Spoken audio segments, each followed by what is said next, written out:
Juan Montoya is a design icon by every measure, and we're delighted that we can officially make that designation with the honor of being our 2010 World Market Center Design Icon Award winner.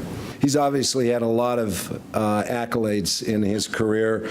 A few to mention: the SM Hexeter Award for Interior of the Year in 1977 and 1980, the Chicago Design Sources Award for Excellence in Residential Interior Design, the Resources Council Inc. Awards for Furniture Designers. He's selected as a panel member of the National Endowment of the Arts. He's consistently in Architectural Digest as 100 designers, and as he should be, he's a member of the Interior Design Hall of Fame. And we're very proud to honor him with yet another award as our design icon of 2010, Mr. Juan Montoya.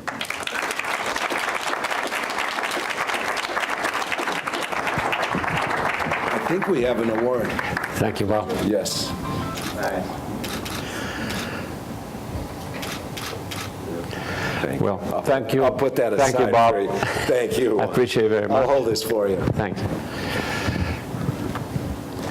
Well, the introduction that Bob did, I think, covers all the aspects of my life, I guess, through the institution until today. One of the questions that I always ask myself, and probably you as well, is how do you arrive to every project? What is the process? How do you start with the project? What is the initial element that creates that project to be and to come to a fruition? I will start by saying that the important thing is chemistry. Chemistry that is a realization between the client and the designer. I think that I could call myself architect, designer, but if I didn't have that chemistry with the client, it would be no project. The first project that I'm presenting here, which is at the Warner Center in New York at Columbus Circle. The client had asked me to do a realization of the space. There were 2 apartments put together. I said, I feel that the space is telling me this. The space is going to dictate how the things are going to become and how they're going to be realized. So when I started talking about the bedroom, the living room, the dining room, they were in the opposite side. So you start by sketching with the client, with the people, how this is going to be. Here we have a house in Punta Cana, in Dominican Republic, where I designed the house as well as the interior.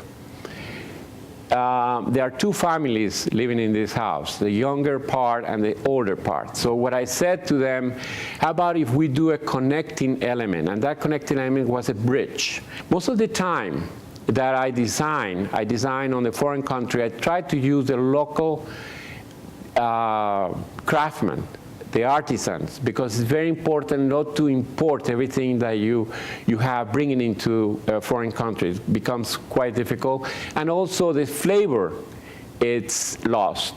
In here we have a project in Paris, in Boulevard Suchet, for an American client who had different property throughout the country as well as in Europe, and they wanted something typically French.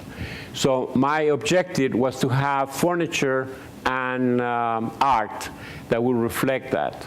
I used different woods and parchment as a complement, and I introduced the African art as an element very much within the style of the French Art Deco of the 1920s, and you see it in paintings by Picasso, where African art plays a very important part.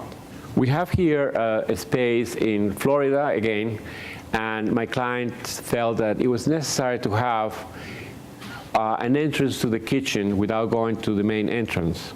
So there was a great deal of changes throughout the space. It's a duplex, and actually on the upper floor goes to the pool area. So I designed the stairs, the floors, and and I was completely restricted by certain columns that I couldn't move. So instead of try to eliminate them, I made them bigger. And the reason being is that it creates a sense of separation with different functions, as you see here in one of the pictures. Thank you very much.